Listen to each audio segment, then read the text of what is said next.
Well, hi everyone. Here's the story that I talked about in our lessons today about giraffes can't dance. And just like I said, this reminds me of how you all grew and developed and learned to do things that used to be hard for you. So I hope you enjoy the story today of Giraffes Can't Dance by Giles Andrade and Guy Parker Reese. Giraffes can't dance. Gerald was a tall giraffe whose neck was long and slim, but his knees were awfully crooked and his legs were rather thin. And we know that about giraffes, that they're very tall, but look at those skinny legs. He was very good at standing still and munching the shoots off trees. But when he tried to run around, he buckled at the knees. Are you hearing lots of rhyming words in this book too? Look at poor Gerald.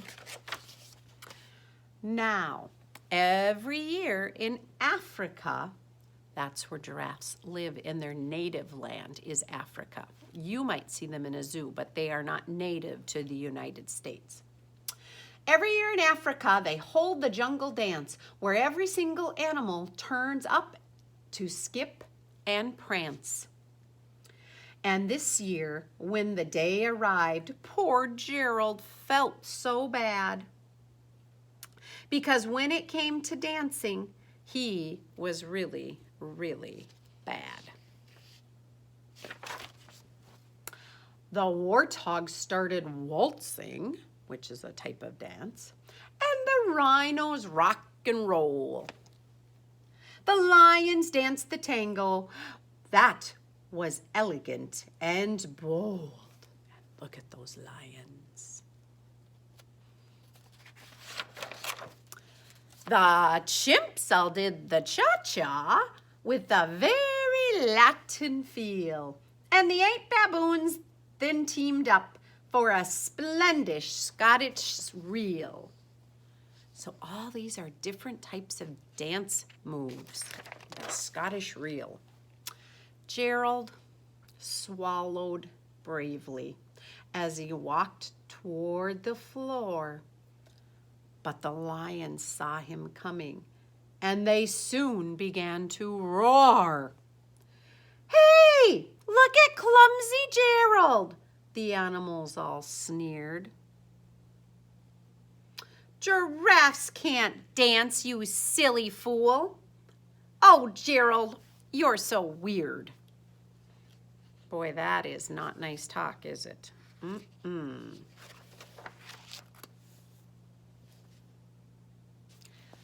Gerald simply froze up. He was rooted to the spot. "They're right," he thought. "I'm useless. Oh, I feel like such a clot." Think how bad he's feeling. Remember how we were putting sticky notes on characters and how we always can relate to characters? Mrs. Oberg has sure felt like this before. I bet you have too. So he crept off from the dance floor and he started walking home. He'd never felt so sad before. So sad and alone.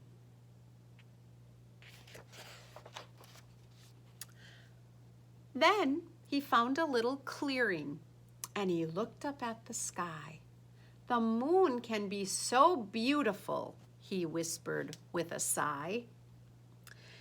"Excuse me," coughed a cricket. There's a little cricket. Who'd seen Gerald earlier on. But sometimes when you're different, you just need a different song. Let me read that again. The cricket had some advice. Sometimes when you're different, you just need a different song. Think about the way Gerald's body is built and the way all those animals were doing their dance moves. Maybe Gerald's going to find a new way to dance. Listen to the swaying grass and listen to the trees. To me, the sweetest music is those branches in the breeze. Boy, oh boy, that cricket has some interesting advice. So imagine that the lovely moon is playing just for you. Everything makes music if you really want it to. That's some interesting things to think about. Look at that cricket.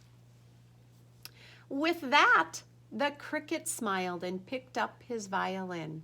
Then Gerald felt his body do the most amazing thing. His hooves had started shuffling, making circles on the ground. His neck was gently swaying, and his tail was swishing around. Look at that. Just some good confidence and advice from a little friend. He threw his arms out sideways, and he swung them everywhere.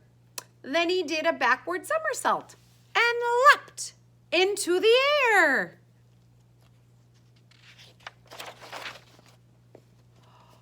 Now just look at his face. Gerald felt so wonderful. His mouth was open wide. I'm dancing. Yes, I'm dancing. I am dancing, Gerald cried.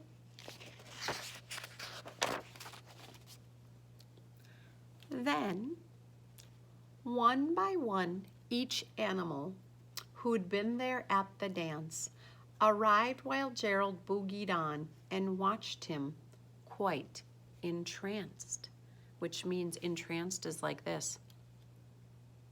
Like they can't take their eyes off him.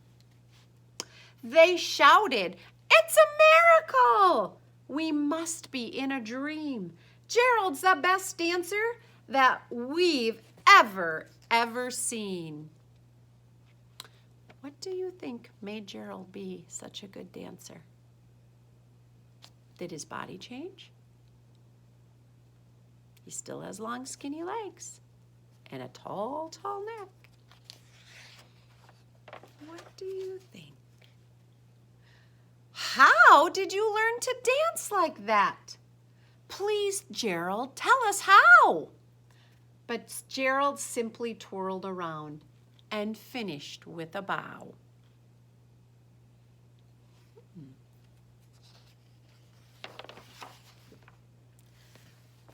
Then he raised his head and looked up at the moon and stars above.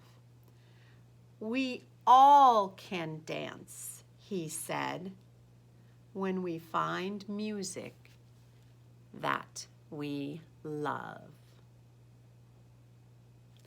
So boys and girls, I'm going to read this last page again, but before I do, I want to tell you something. This story was about dancing, like real dancing. But it's more than that. It's about you being able to do anything you want to do. If you love what you're doing, you're going to be more successful at it. So let me read this page again, and you think about that. What amazing kindergartners you all are. Then he raised his head and looked up at the moon and stars above. "We all can dance," he said, "when we find music that we love." And my hope in kindergarten is that Mrs. Oberg helped you to find things you love to do to make you an amazing kindergartner.